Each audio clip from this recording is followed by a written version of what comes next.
ہمارے ایک دوست تھے، ان کی بیٹی کی شادی تھی، تو میں کبھی نہیں جاتا ایسے موقعوں پر اس قسم کی جگہ پر، لیکن اس نے میری اتنی منت کی کہ میں شرمندہ ہی ہو گیا. میں نے کہا اچھا بھائی میں آ جاؤں گا. اور پھر اس نے مجھے تسلی دلائی کہ وہاں سارا الگ الگ ہے، عورتوں کا انتظام الگ ہے، مردوں کا الگ ہے. پی سی لاہور میں. تو میں نے کوئی 30-32 برس کے بعد اس ہوٹل میں قدم رکھا. ماضی کے دھندلکوں میں جھانکتے جھانکتے کتنی صبحیں کتنی شامیں وہاں گزری ہوئی تھیں غفلت کی. تو میں جب وہاں سے نکلنے لگا کھانے کے بعد تو عورتیں نکل رہی تھیں، اکثر بے پرد تھیں. تو وہاں گیلری میں مجھے کسی نے روک لیا، وہ مجھ سے بات کرنے لگ گیا. میں کھڑا ہو گیا. دائیں بائیں کچھ اور عورتیں کھڑی تھیں. اتنے میں سب کی نظر پیچھے لگی، عورتوں کی بھی مردوں کی بھی. تو مجھے سمجھ میں نہیں آیا کہ یہ نظریں پیچھے کیوں اٹھ رہی.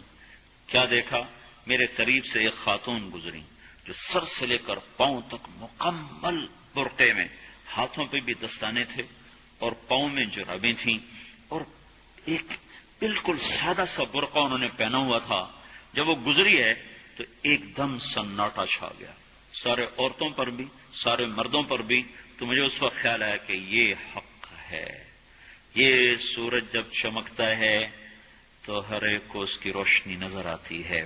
وہ عورت اتنے اعتماد سے گزری، ورنہ ایسے ماحول میں تو جنہوں نے پردے کیے ہوتے ہیں وہ پردے اتار دیتے، سر سے دوپٹے اتار دیتے.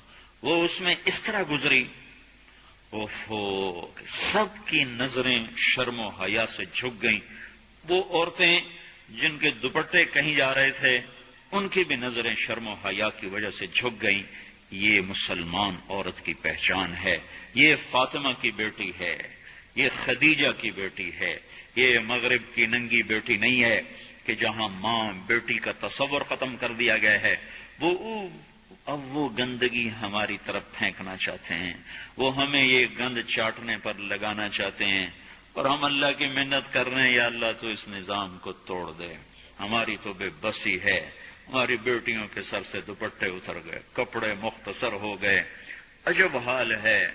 حیا پتہ نہیں کہاں ہی روٹ کے چلا گیا، نظر ہی نہیں آتا.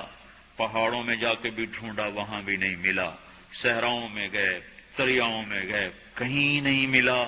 کبھی ایک صفت ہوا کرتی تھی، آج پتہ نہیں کہاں سے ملے گی، کس بازار سے ملے گی. وہ منڈیاں ہی بند ہو گئیں. جس قوم کی بچیاں ناچ گانے کو اپنا شعار اور شوق بنا لیں، ان کی نسل سے اب خالد بن ولید نہیں پیدا ہو سکتے، ناچنے والے ہی پیدا ہوں گے. محمد بن قاسم نہیں پیدا ہو سکتے، طارق بن زیاد نہیں پیدا ہو سکتے.